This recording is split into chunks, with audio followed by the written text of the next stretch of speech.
بسم اللہ الرحمن الرحیم، اللہم صلی وسلم علی نبینا محمد۔ آج میں آپ کو ایک سکل بتاؤں گا، انشاءاللہ اگر آپ اس پہ عمل کر لیں تو آپ کی زندگی کافی حد تک آپ کی زندگی سکون میں آ جائے گی۔ وہ سکل اور وہ بات وہ یہ ہے کہ آپ جو بھی کام کریں، جو بھی آپ کا ارادہ ہو، وہ صرف اپنے تک محدود رکھیں، کسی کو نہ بتائیں۔ یعنی کہ آپ خاموش رہیں، خاموشی سے مدد لیں۔ ہمارے معاشرے میں اکثر ایسا ہوتا ہے کہ ہم اگر کوئی کام کرنا ہو تو ہم ابھی کام شروع نہیں کرتے، تو اس سے لوگوں سے مشورہ لینا شروع کر دیتے ہیں۔ جی میں یہ کر رہا ہوں، میں ویسے کر رہا ہوں، میں یہ گاڑی لینا چاہ رہا ہوں، میں مکان لینا چاہ رہا ہوں۔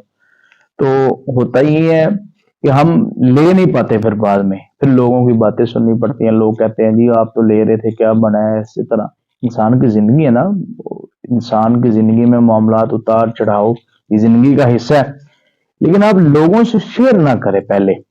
ہاں تب بتائیں جب لے لیں، جب آپ کے پاس کوئی چیز آ جائے تب لوگوں کو بتائیں، اس سے پہلے خاموش رہیں۔ خاموشی کے ساتھ آپ محنت کرتے جائیں، کرتے جائیں، کرتے جائیں۔ جب آپ وہ چیز حاصل کر لیں، وہ مقام حاصل کر لیں، آپ منزل پہ پہنچ جائیں، تب لوگوں کو بتائیں۔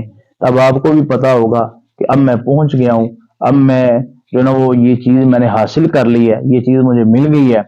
تو تب لوگوں کو بھی پتا چلے گا۔ جب ہم لوگوں سے پہلے شیئر کر لیتے ہیں نا، اس کا نقصان یہ ہوتا ہے، ایک تو جو ہے نا وہ نظر بد لگ جاتی ہے، حاسدین بہت زیادہ ہو جاتے ہیں، تو یہ بھی اس طرح کا بھی معاملہ ہوتا ہے۔ تو دوسری بات یہ ہوتی ہے، اگر بالفرض حالات کچھ ایسے بن جاتے ہیں کہ انسان وہ چیز حاصل نہیں کر سکتا، مثال کے طور پر وہ کوئی بندہ کو کہتا ہے جی میں گاڑی لے رہا ہوں اگلے ہفتے میں مکان لے رہا ہوں اگلے مہینے میں، نہیں لے پاتا، وہ پھر لوگ باتیں کرتے ہیں جی آپ تو لے رہے تھے، کیا ہوا؟ انسان پھر جو ہے نا وہ اس سے اس کا دل بھی ٹوٹتا ہے اور انسان پریشان بھی ہو جاتا ہے، ذہنی ٹینشن، پریشان۔ ان سب چیزوں سے بچنے کے لیے بہترین جو حل وہ یہی ہے، آپ خاموشی سے مدد لیں، خاموشی سے اپنے کام کرتے جائیں، خاموشی سے اپنی راہ پر چلتے جائیں۔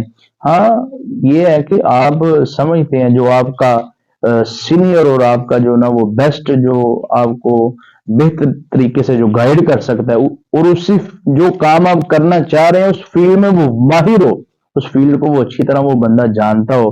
مثال کے طور پر آپ نے اگر کوئی گاڑی لینی ہے تو وہ کوئی مکینک ہو، اس کو اس چیز کو سمجھتا ہو، گاڑیوں کا لین دین وہ کرتا ہو، اگر کوئی بندہ، اس سے آپ مشورہ کریں۔ لیکن ہم ایسے ہی فضول لوگوں سے مشورے بھی کرتے رہتے ہیں جو اس فیلڈ کو سمجھتے نہیں۔ فضول لوگوں سے مراد کہ جو وہ اس فیلڈ کو جانتے ہی نہیں۔